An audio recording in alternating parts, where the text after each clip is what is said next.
Almost live from Dunkirk, New York, it's Revitalize Dunkirk. Hello, Jim Fisher. Hello, Valerie. I'm Valerie Champlin. This is the president of Revitalize Dunkirk. Jim, what's new and exciting? Not too much, just getting sort of back to normal with after COVID, or during COVID, I guess you could say. But it looks like we're getting back on schedule. So. Well, we did a show last month, and we're doing a show this month, and we have one scheduled, I believe, the week of Labor Day next month, but we have to change the date on that one. But today is August the 10th, and it is actually National Lazy Day. Oh, I got that down pat. Okay. It's also, you'll like this one, your wife and your other family will like this, Spoil Your Dog Day today. Oh. National Spoil Your Dog Day. And on August the 13th, it's Left-Handers Day for all of the lefties in the world. That's me. And the 13th is also the birthday of a fan of our show who is grew up in Dunkirk. It's Richard D'Amico's birthday, for those of you out there who know Richard D'Amico. Oh, it's a classmate of mine from Dunkirk High School. Happy birthday, Richard, right? Okay. There we go. Also this week, the Perseid meteor showers are happening. Do you check those out late at night? If I remember, I guess you could say. Okay, well, this is the week. I guess this is the week that they're supposed to be their most prominent. Right. So. Did you catch that last I looked for it. I looked for the comet. You know, I looked several nights and I could never see it. So. Yeah, so I guess we missed it. We won't be able to see it ever. Well, when's the next time? 90 years from now or something like that? A thousand years or something. Well, forget that. Let me put my glasses on here. Last week was also Lucille Ball's birthday. Oh. And if she were still with us, she would be 109 years old this year. What's the oldest person you've ever known? I think it was my dad. He was 92. Mm-hmm. So I guess that's the oldest. I have a relative who's, I believe she's either 103 or 104 years old. Yeah, she's in good shape. Every day after 100 is a good day, right? I guess. She was even living in her own home until she was 100. So she's doing really well. Yeah. Lucille Ball is also, you know, she was born in Celeron, Jamestown, and she's even buried in the Lakeview Cemetery in Jamestown. A lot of people don't realize that. I've yet to be up there to look at her. It's a beautiful cemetery, and people just assume she's out in Hollywood or LA or something, and she's not. She's back home in Jamestown. And she's also at the Celeron Park. 2 statues of her, the ugly Lucy and the prettier Lucy. Yeah. And so it's just, I have Lucy on the brain because I happened to be up around that area this past weekend. So I was getting immersed in my Lucy.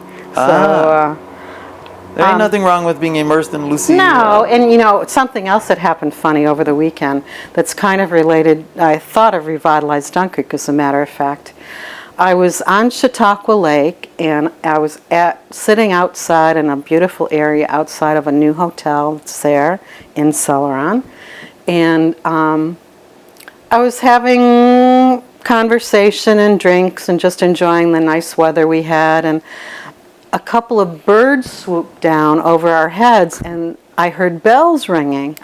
This is not made up. This is for real. Okay, Valerie. And the reason I'm thinking of it, I'll tell you in a moment.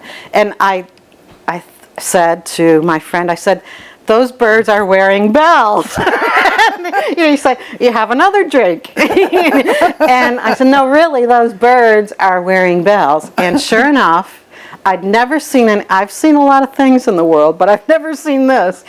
There were trained hawks with bells on their legs, and the hawk trainer was walking along the lakeside with the hawks swooping around, and the hawks were trained to follow his commands, whistles and commands, and the purpose of them was to keep the seagulls away from the beautiful patio area, so they don't do their business on the, And so there are trained hawks wearing bells on their legs.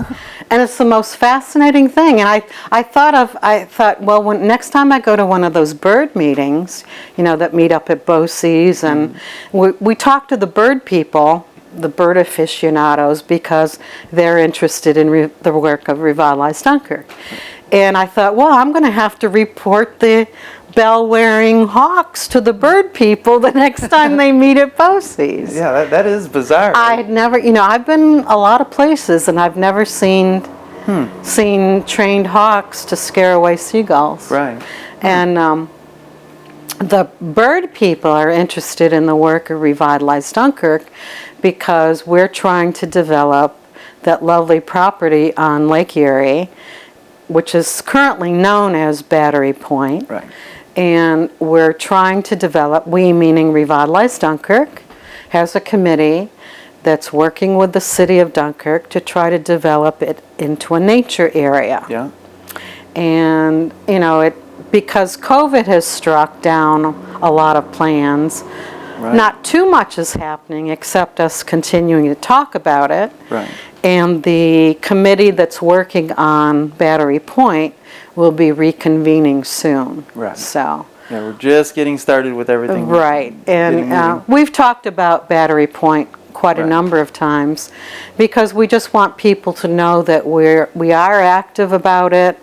We have this vision in our heads, at least, in terms of what we would like to see happen down there. And you want to speak to that at all, Jim? Oh, no, I just, like we've mentioned many times before, it's a beautiful location, area, and it's actually right now underutilized. It is owned by the city, and it would be a great location to just open up a little bit. We want it natural and everything, It's not going to be, there aren't going to be grills and right. It's going to be more pathways. natural paths, and we're going to try to probably identify trees and natural flora and fauna. And it's just a gorgeous spot that we hope we can make accessible to the public.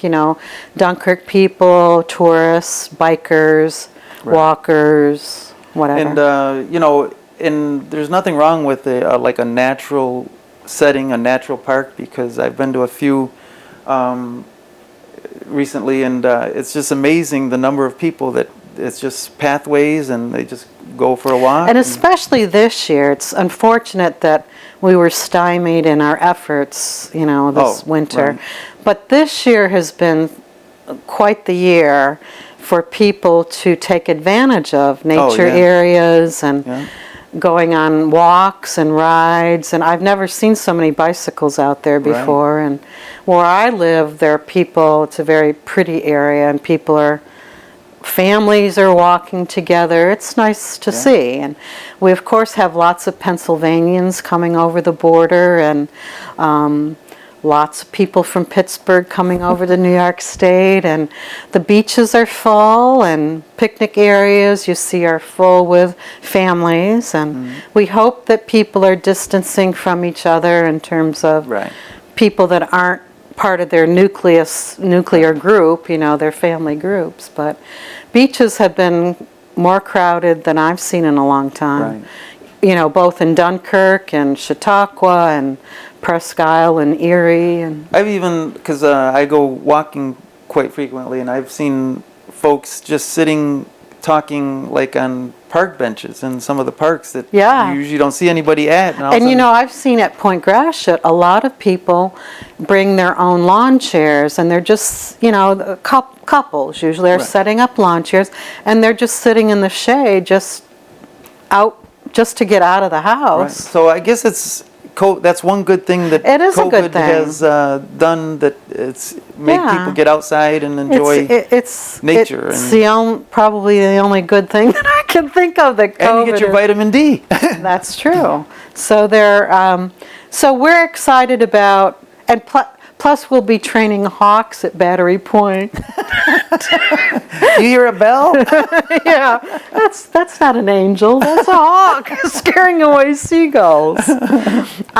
Jim, we're going to have a relatively short show tonight because, one, we don't have a guest, and normally our shows have guests, but because in the time of COVID, we thought it might be best not to have a guest because we would have them in the middle of us for one thing, and Right, that would wouldn't be not within the 6 feet guidelines. Right. So, but in the future, we hope to bring the Adams gentlemen that run the Adams, and so we hope to have them on our show in the future. And also, we hope to have the Boys and Girls Club representatives here on our show.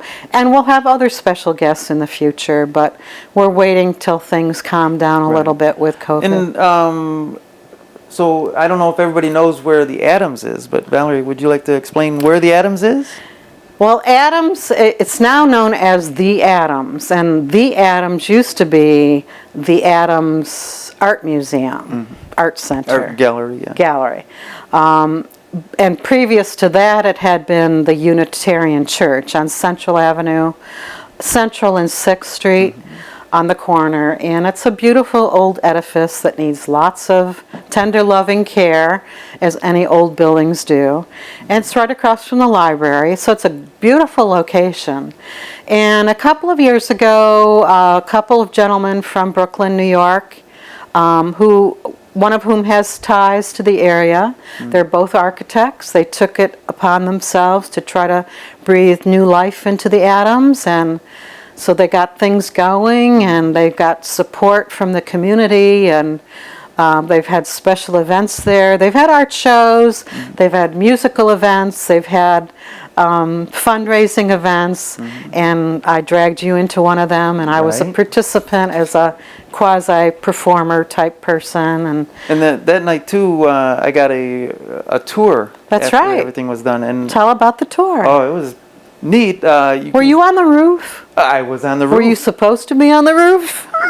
Well, they allowed it, but Yes, I had I to remember. will myself to go up on the roof. Well, I didn't go because I had really, really, really high heels on, as I recall. I was kind of wobbling all over the place. But to get to the roof, you had to go up like a little wooden ladder. There and you sort go. of pull yourself up, and I am not too good with heights like that, and I was like, oh, this is not good. But I got up there, and it was well worth the panic of heights and like that, that once I got up on the roof and looked out over the city of Dunkirk and like that, it was quite a view and like that. So, it's just, that was like one of the moments that I go, wow, this is a nice building, and Dunkirk should invest in bringing it back around and, enjoying it. So, Mr. Haskis and Mr. Dennis, we do still want you on the program. So, but again, they haven't been in town since COVID struck either. So, If not a little bit before, maybe. Actually. yeah. But I noticed the Adams has newly painted doors, thanks to one of their board members. So things are sprucing up there, and things are looking good. Are they still red or brighter red? They were, the last iteration, they were black, but they're now red. Oh, okay. So enter through the red doors. We're here primarily tonight to talk about our next event, sponsored by Revitalize Dunkirk, which is our BYOC, which stands for? Bring your own chair. Okay. What kind of a chair? Your Barco lounger? Oh, anything. You can bring a little bar stool. To what? A sunset. It's, and this one we're going to do at the Lighthouse. And we're going to have discounted tour prices. So if, you've never been to the Lighthouse or you just want to revisit again, we are offering tours. They'll take you up in the tower, and you can see Dunkirk from 60 feet up in the air off the lake, or look out across the lake. But you don't have to take the tour. No. You can sit, enjoy, socially distanced, talking with your friends, and like that, and enjoying just a beautiful sunset. I always laugh when people ask me, well, what time is the sunset watch? Yeah. And my response to that is, right before sunset. Yeah. I usually say, I'm usually down there or at a BYLC at least an hour beforehand. Well, you are, Yeah. because you're an early bird for BYOC. Yeah. Yeah. I You're gotta, running around putting signs up. And, yeah, and I gotta set the sun up just right. yeah, that's right. So August the 16th, which is Sunday evening, Right. before sunset, at the lighthouse. Right. It's free. Yeah. And anything else you want to say about that? No, just come on down and enjoy it because, you know, it's just a nice location. It's our first one of the year, actually, because we were originally planning to do BYLC every month, and it was starting in May and going to September. But unfortunately, Right. everything sort So of this fell is our apart. first of the year. So We have excited. another one scheduled in September. Right. September 13th, I Yeah. believe it is. Yeah. Also a Sunday evening. The location for September 13th will be Point Gratiot. Point Gratiot. And what's special about we hope what will be special, the nice thing about having sunset watches at Point Gratiot is not only we're right on the beach, but we have had some very fantastic bonfires in the past. They are pretty neat. And the first one we had like 200 people turn out. Oh, yeah. Because we attracted all the pyromaniacs from throughout Chautauqua County because the bonfire was substantial. Oh, it was. I remember we were standing a good 50 feet away and we could feel the heat. And he lost his eyebrows. I still, We had fire extinguishers going. Put Jim out. He got too close to the flames. don't run, Jim. No, run, Jim. Run into the lake, Jim. Run faster. Hopefully, we're going to work with the city fire department and see if we can schedule a bonfire. They set it up, them and the DPW sets the wood up. Department of Public Works. Right.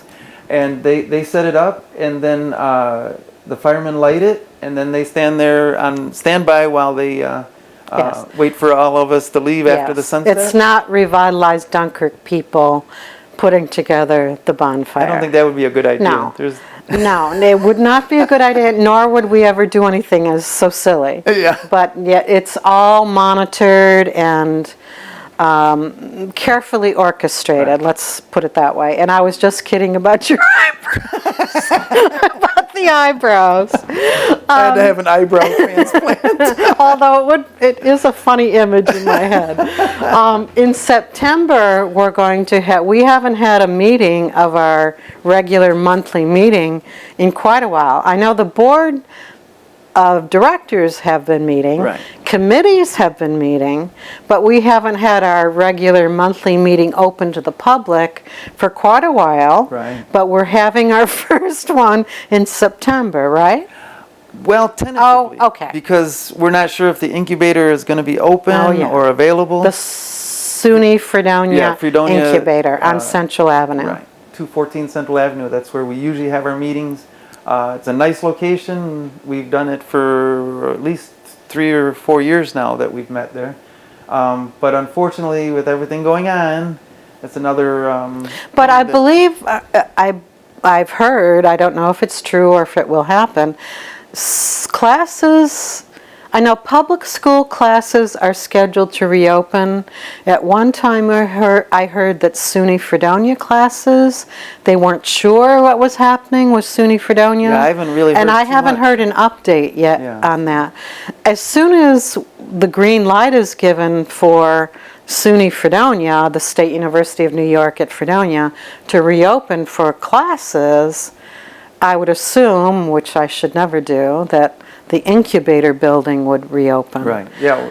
But with this. But we don't know. Yeah. With everything going on, Right. everything is sort of like a Right. fog or like you're trying But to figure out. if the State University at Fredonia doesn't reopen, but if the public schools are reopen, perhaps we could move a meeting to one of the public school Right. auditoriums. Or figure something out. Right. I mean, because So stay tuned. we got a lot of business to work on. We do, because we have a lot of things to catch up on Yeah. and It's been about 6 voting months. to do and Yeah. Some board members are dropping off the board, and we need to elect new members. Right. And we have bylaw amendments to make. We have a lot of work to do, and fun things to do too at our yeah. meetings. But so keep tuned in, and we'll let you know what we can.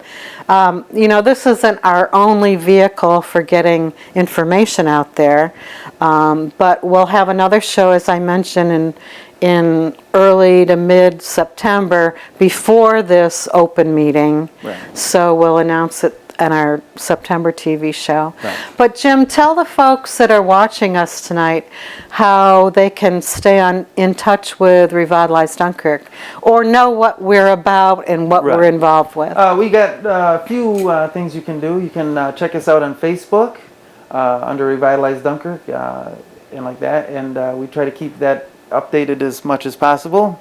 Sometimes it's tough when you're like, oh man, I gotta keep putting some on there, but because we're all volunteers, for one thing. and, you know, nobody's paid to do anything. Right. So, and then we also have revitalizedunkirk.com, our actual web page, and we have our snail mail address, Box 107, Dunkirk, New York 14048. Trying to think how else you can get a hold of us, or you can comment on our shows on YouTube and then say, well, you know, that's right. Because even though this show on channel 1301 cable access channel only goes to Dunkirk, New York viewers, the whole world watches us on YouTube. We're worldwide, unfortunately, baby. And we're out there. Yeah, we're out there, all right. But yeah, so there are a number of, no one can ever say, well, we don't know how to find you or get in touch with you, or we have so many different ways that people can be in touch with us. And we really would like to see people turn out for our monthly meetings. Right. Because it doesn't mean that no one's going to strong arm you as you come in the door. Right. You know, oh, you need to sign in and we're going to make you pay a membership. You know, there's no strong arming. List. Yeah, we have no mailing we list. don't do that. Yeah. You know, you're always welcome. The more the merrier. We usually have plenty of room. Mm-hmm. When we have our monthly meetings, we usually have guests also. Right. Yeah. And we have guests from various walks of life, from government to the nonprofit sector, so we try to keep it interesting. Try to keep, going along there. Speaking of keeping it interesting, something that we didn't mention in our last show, bocce. Oh, right. Bocce, baby. So Revitalize Dunkirk, there's a small core of people who are interested in seeing bocce courts built in the city of Dunkirk. Mm-hmm. And you can't tell me that at one time in Dunkirk's history that there weren't bocce courts. That's right. Because I gotta believe that in its heyday, which is in the 1950s, 40s, somebody had to have bocce courts somewhere. Somewhere. At one of the social clubs at least. So anyway, we've been talking for a while now about working cooperatively with other social clubs or the city and trying to have one or two bocce courts actually established in the city. We've played bocce at Revitalize Dunkirk events. Yeah, we have. We've played bocce on the beach. We've played bocce at Pangolin Park. Yeah. We've played bocce, where else? Somewhere else. Somewhere else? Maybe. Did we play bocce? Oh, we were going to play bocce at the Lighthouse last year. Right. But Valerie wasn't in town that day or something. Right. So it didn't happen, I don't think. They had something. Right. So anyway, so those of you who are interested in bocce, or those of you who don't even know what bocce is, it's a very fun lawn game. All ages can play. All skill levels can play. No skill to skilled. A few people in Revitalize Dunkirk have enjoyed it. When we had bocce on the beach, we had a lot of participants from beachgoers get involved. Right. We had young kids playing with us. That was the fun thing. That was fun. What like is this? 14-year-old boys came up and said, "What are you playing. Yeah. And we told them, and then we said, would you like to play? And so we had some kids playing with us. And finally they had to go because Mom said it's time to go. Yeah. But they were just going on playing, Yeah. and we enjoyed them. So it's a great game, and we would like to see something happen in the city. You know, if you go in Florida, for example, you know, and also at Chautauqua, there are beautiful courts, lawn bowling courts at Chautauqua Institution. There are a lot, and people don't mistake it for shuffleboard. It's not shuffleboard.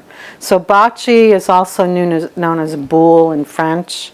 It's played a lot certainly by French and Italian people and Czech people, Hungarian people. A lot of people play bocce. And so you find a lot of bocce courts in the South because the weather's great all year round and you can play bocce all year round. Yeah. But we're talking about maybe in a park, maybe Washington Park, right, Memorial Park, Wright Park, somewhere. Yeah. Just get started on it. Yeah. That's all we want. So stay tuned for Bocce Bocce, baby. That's right. Bocce Bocce, baby. There you go. What's the trophy about? Well, I don't know. I think you're the one. Well, it doesn't look the same as last month's true. trophy. It's baseball. So. Oh, this one is about the new Buffalo Blue Jays. Okay. I think they start this week, don't they? I think the Tuesday night. Buffalo Blue Jays. Okay. Do they have bells? They have bells, and I believe their winter training camp is going to be in Dunkirk, New York. Oh, okay. So we'll anyway. have to shovel off the high school field or something. Yeah, but we're happy about the Toronto Blue Jays playing in Buffalo this year, and I look forward to that. A little bit different. It's great. If there's no fans in the stands and stuff like that, it's still... Well, there can be silhouettes of fans in the stands. It'll be like a national spotlight on We Buffalo. have our fake fans in the stands these days, too. Because normally we have like 200 people here in the studio audience, and, you know, it's kind of lonely for us. Yeah. But speaking of lonely, people have commented to me about... you know, this year nothing's going on. They had to cancel the Chautauqua County Fair that happens in Dunkirk, New York.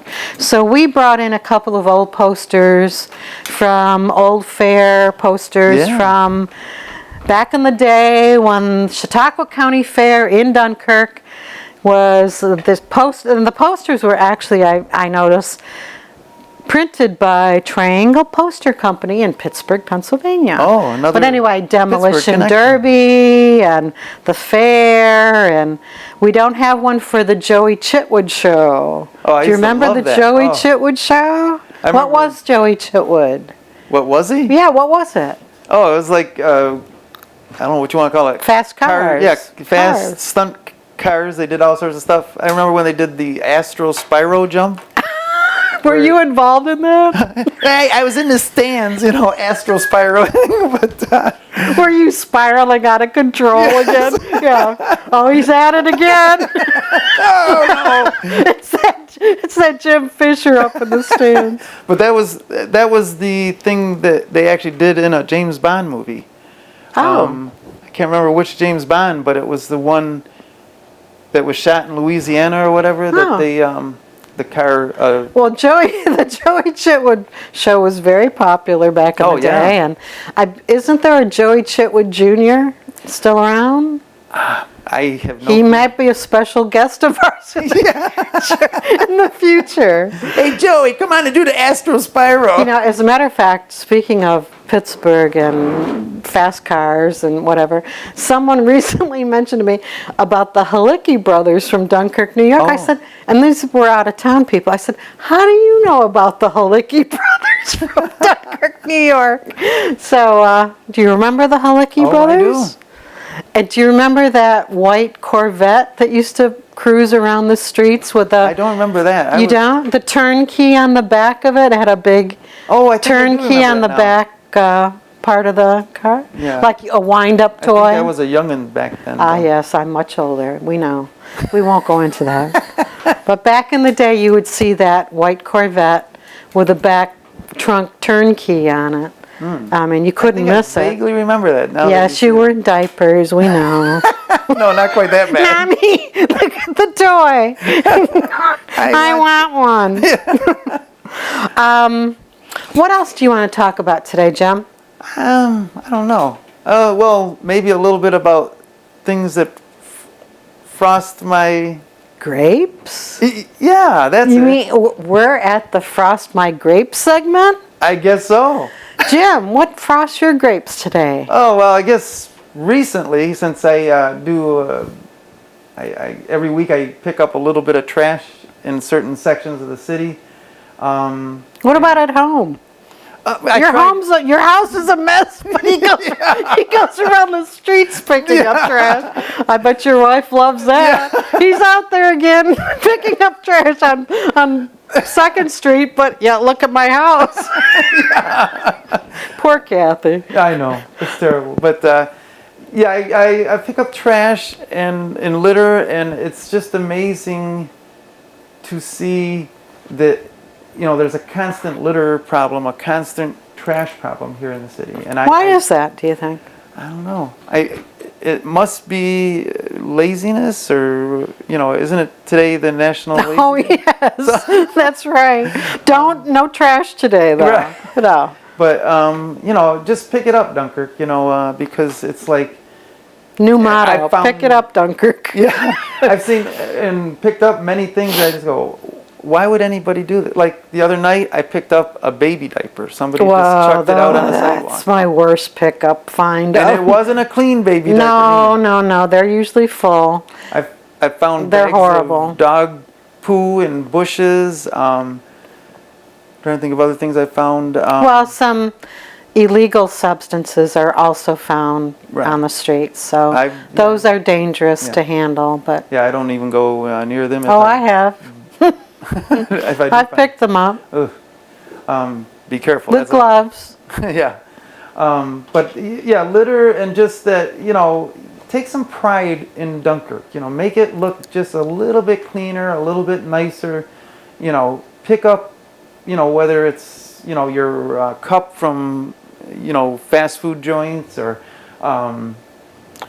Pick up your mask. Don't throw your mask right. on. Oh yeah, I'm starting to see a discard bunch of masks. them. Even the rubber gloves I've started to see and like that. So, just take a moment to take pride in your city and a little bit of pride in yourself and in your yard even, to police it and pick up some garbage and trash and litter. And That's- so you don't want to be on a Frost Our Grapes segment in the no. future. So we'll have a new gripe next month. That's right. All right. I ran across recently a quote by famous anthropologist Margaret Mead, and she wrote and said, "Never doubt that a small group of thoughtful, committed citizens can change the world." And she was right. And it still holds today. And that's what we're about in Revitalize Dunkirk. We're committed to improving the city in small ways and big ways that we can. And that's evident through the beautification efforts and hanging baskets of gorgeous flowers and cleanups that we do, and all kinds of community service that we do. Like a simple drive down Central Avenue, you get to see the beautiful flowers and like that. And, I think that's, an excellent start, And it's catchy. So we hope it's catchy that, when we're beautifying the neighborhoods, that other people will take the challenge and beautify their neighborhoods too, and keep them neat and tidy. And right, that's all we ask. Take some pride. And especially in this time of COVID, we always want to remind our viewers and people that support Revitalize Dunkirk to remember to be a good neighbor and look out for your elderly neighbors or people that are infirm, people that are lonely. Be a good neighbor, especially now because it's a challenging time for all of us. And in closing, Jim, we would just like to also use a favorite line of ours by Mr. Ron Burgundy. Are you ready? Right. 1, 2, 3. Stay classy, Dunkirk. Good night. Next time. See ya.